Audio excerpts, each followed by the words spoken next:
पाठ को आगे बढ़ाते हैं।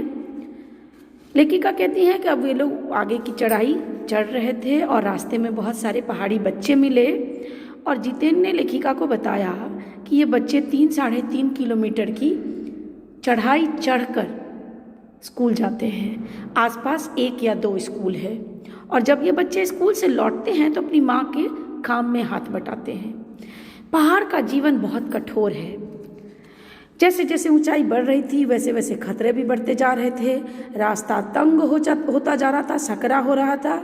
जगह जगह सरकार की चेतावनियों के बोर्ड लगे थे कि गाड़ी धीरे चलाएं।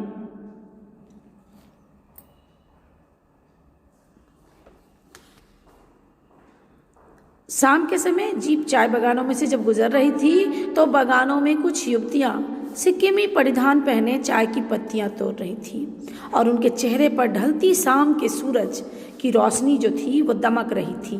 चारों ओर प्रकृति ने अपनी इंद्रधनुषी छटा बिखेर रखी थी और इतना प्राकृतिक सौंदर्य देखकर लेखिका खुशी से चीख पड़ी।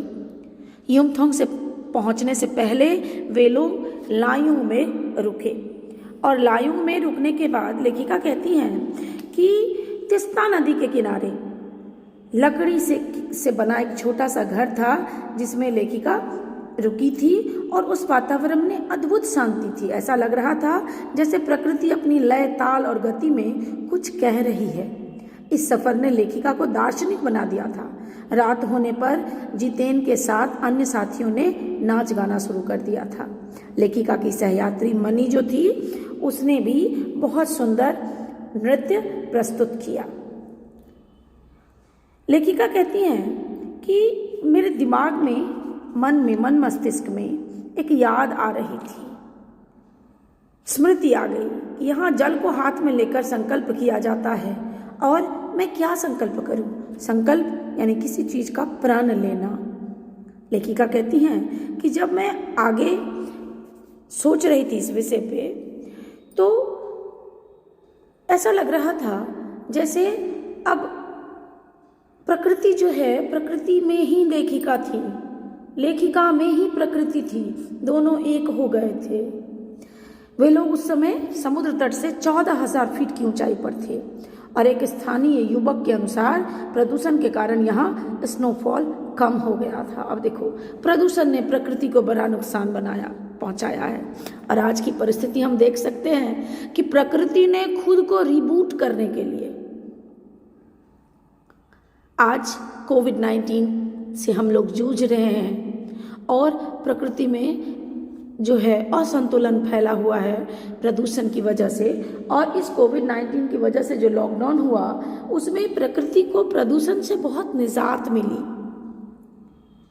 और उस निजात में का असर ये देखा गया कि दूर दराज के क्षेत्र जो दिखाई नहीं देते थे वो दिखाई देने लगे। अब लेखिका कहती हैं कि वो युवक बता रहा है कि कटाव जो है वो भारत का स्विट्जरलैंड है। कटाव को अभी तक टूरिस्ट स्पॉट नहीं बनाया गया था, इसलिए यह अब तक अपने प्राकृतिक स्वरूप में था क्योंकि वहाँ कोई प्रदूषण नहीं था। और लायुंग से कटाव का सफ़र जो था वो 2 घंटे का था। लायुंग से 2 घंटे का। कटाव जो लायुंग से 500 फीट की ऊंचाई पर था और वहाँ से दूरी जो थी वो 2 घंटे की थी। लेखिका वहाँ जो है महुआ गुडुप महुआ एक पेय पदार्थ है जो शरीर को गर्म रखता है।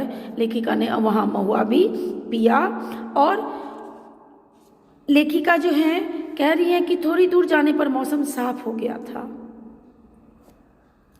आगे जब बढ़ती हैं तो देखती हैं कुछ दूर जाने पर कि मौसम एकदम साफ हो गया है।